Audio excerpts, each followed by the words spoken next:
滴番茄酱、5滴芥末酱、2片酸黄瓜，最后加上鲜嫩多汁的牛肉饼，仅需30秒，一份美味的麦当劳牛肉堡就做好了。前来取餐的男人却有些难以置信。No, I just ordered, and now it's here. 雷蒙第一次见到如此神速的出餐，他将信将疑地将食物取走，然后随意找了个座位坐下。可是面对这些新颖的食物时，他却不知该从何下口。直到他看到旁边的小孩正在大口地吃着美味的汉堡，他才照葫芦画瓢地咬上一口。殊不知这将会让他从濒临破产的边缘一跃成为称霸全球的快餐业首富。一位清洁工来到雷蒙身边询问汉堡的味道，雷蒙大方地称赞这是此生吃过最好的食物，并且惊叹他们的出餐速度，因为在1954年的美国出餐速度最快也要半个小时，而历史上第一家麦当劳的诞生就完全颠覆了美国的餐饮传统。清洁工在听到雷蒙的称赞后，他高兴地表示自己就是麦当劳的老板。随后他邀请雷蒙到厨房内部参观。当雷蒙走进餐厅后，立马就被眼前的一幕惊呆了。这流水线一般的出餐流程完全颠覆了美国的餐饮传统。麦克告诉他这个流程被称为快速系统。嗅到商机的雷蒙脑海中冒出了一个大胆的想法，他一定要得到这家快餐店的特许经营权。于是他回到家便告诉妻子他发现了一个商机。 I've never seen a restaurant like this in my life. They've got this fully automated system. 雷蒙很看好这种快速出餐的模式，在未来一定能成为餐饮业的主流方向。他希望妻子能拿出共同财产支持他投资，却没想到被妻子拒绝。妻子怒斥雷蒙曾经投资过很多没用的产品，有杯子、折叠器以及奶昔搅拌机等等，但雷蒙向客户介绍这些产品时都会被扫地出门。他跟着雷蒙创业了10几年，差点导致一家人吃不上饭，因此他的妻子听到他又要搞投资才会极力反对。得不到妻子支持的雷蒙并没有轻易放弃，他来到银行想要申请创业贷款，可银行经理却一眼就认出了他。 It's like a Murphy bed for your kitchen. Huh? 这位银行经理知道雷蒙创业失败的经历，因此不愿冒着风险给他批准贷款。雷蒙只好来到另一家银行，却遇到了同样尴尬的事情。 Have we met? The paper cup guy. 雷蒙知道，当对方问出这个问题时，就意味着他将再次面临失败。走投无路的雷蒙找到了银行里负责抵押的工作人员，将他和妻子唯一的房子抵押掉，才换来了一笔足以创业的资金。雷蒙再次来到了麦当劳，他继续游说麦当劳兄弟开放特许经营权，可是对方却直接拒绝了雷蒙，因为他们也曾尝试过开设分店，但因为品控太差，导致麦当劳的口碑严重下滑，他们不敢再轻易开设分店，这让雷蒙有些无奈。他房子都抵押出去了，却拿不下经营权。这时他发现了墙上的照片，闪耀的金色拱门让麦当劳光彩夺目。雷蒙询问后得知，这张照片虽只是个概念，但却是麦当劳兄弟的美好愿景。雷蒙立马有了一个完美的想法，他告诉麦当劳兄弟，每个教堂的顶上都会有十字架，代表着里面每个人的体面和健康，而之后的每一家麦当劳都会有金色拱门，代表着每个幸福的家庭以及和谐的社区。 McDonald's can be the new American church.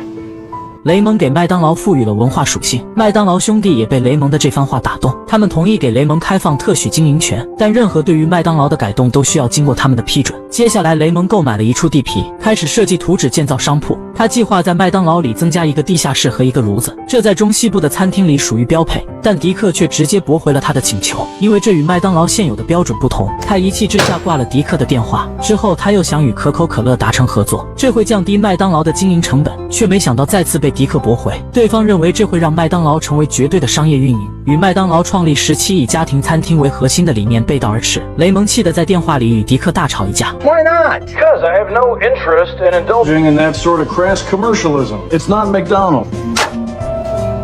He hung up again.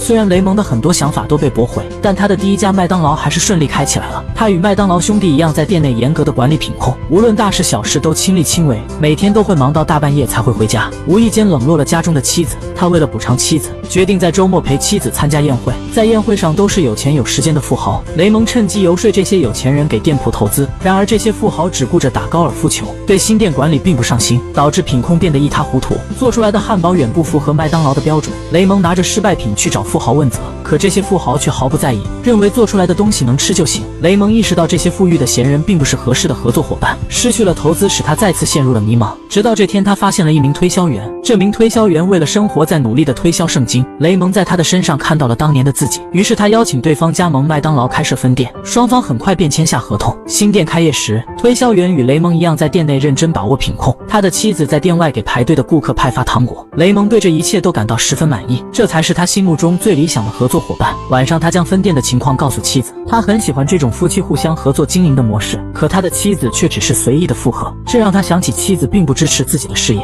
心中难免闪过一些失落。在之后的日子里，越来越多想翻身的人被雷蒙的演讲打动，纷纷加入到雷蒙的加盟商队伍里。金色的拱门逐渐遍布整个美国。雷蒙曾经对麦当劳兄弟的许诺成为了现实，麦当劳成为了美国的新象征。可是麦当劳兄弟却高兴不起来，因为雷蒙将他自己的那家分店命名为麦当劳1号店。那麦当劳兄弟的这家店又算是什么？正当雷蒙觉得事业蒸蒸日上的时候，财务却在月结时发现他们入不敷出，原来是运营成本太高，再加上麦当劳兄弟要的分成比例太大，这才导致雷蒙难以从中获取收益。他打电话给迪克请求重新谈判分成比例，然而对方认为现在的分成比例没有问题，驳回了雷蒙的请求，双方各执一词，陷入了争吵。最终雷蒙再次挂断了电话。雷蒙无法按时还上贷款，银行的催债让妻子得知房子被他抵押了出去。妻子质问雷蒙为什么要这么做，雷蒙并不想向妻子解释，而是失落地走在街上，路过了一家新的分店。分店的老板是拥有丰富餐饮行业经验的史密斯。在交谈中得知他们这家店的运营成本竟比其他分店低了不少。原来是史密斯的妻子琼发现了一个新方法，就是用奶昔粉制作奶昔。这个方法不仅节约了时间，还大大的节约了冷藏成本。雷蒙立马打电话给迪克，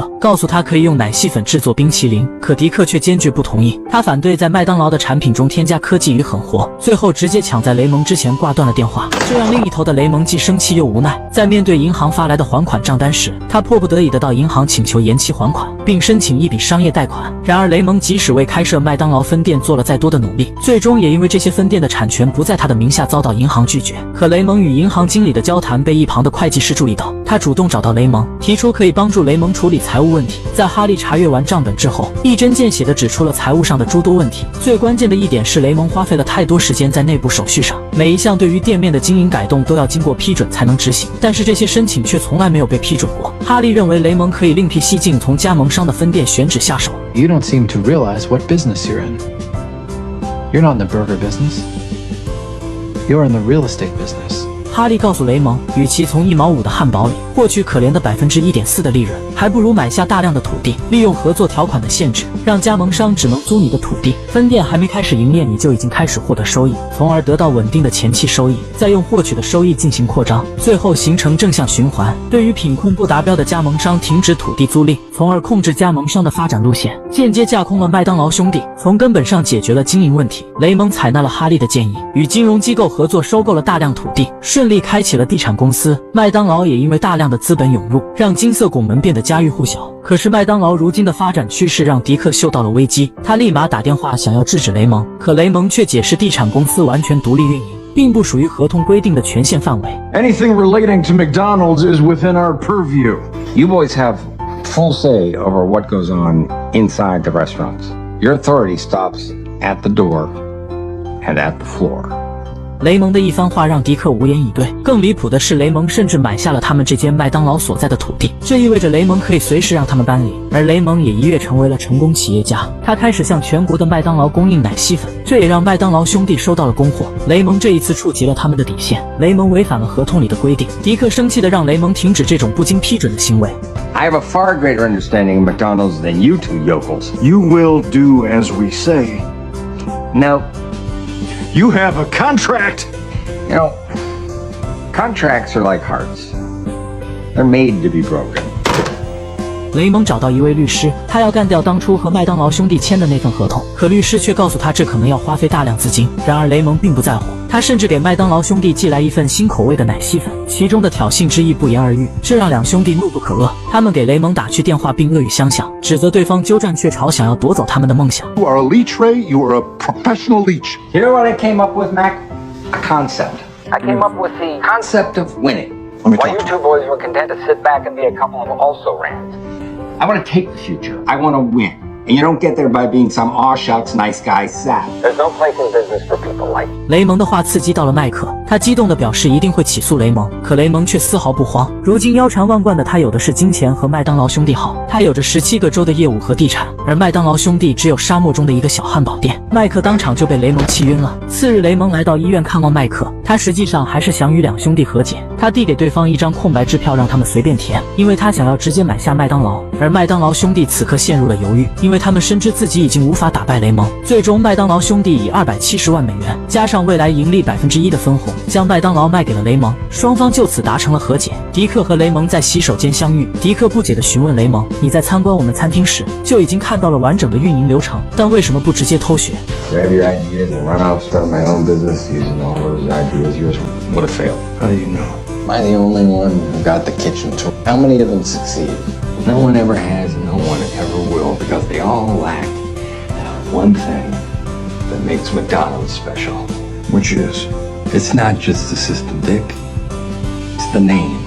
目光如炬的雷蒙当初一眼就看中了麦当劳的品牌价值，即使将运营方案全部偷学，也未必能有如今的成功。最终，迪克和麦克只能亲眼见证自己经营了多年的麦当劳易主，不甘与辛酸在此刻涌上心头。而雷蒙理所当然地自称自己是麦当劳的创始人，这是麦当劳的真实起源故事。52岁的雷蒙打造了一个拥有16000家门店的快餐帝国，年收入高达7亿美元。而他成功的秘诀来源于坚持，从发现麦当劳颠覆传统的运营方式时，就立下了要得到麦当劳的决心。最终，在他的坚持不懈下，从一事无成的推销员一跃成为全球最大的快餐王国创始人。虽然会有人认为雷蒙的白眼狼行为在江湖道义上看来可谓是十恶不赦，但是在现实商业帝国中却真的只有这样的人能活下去。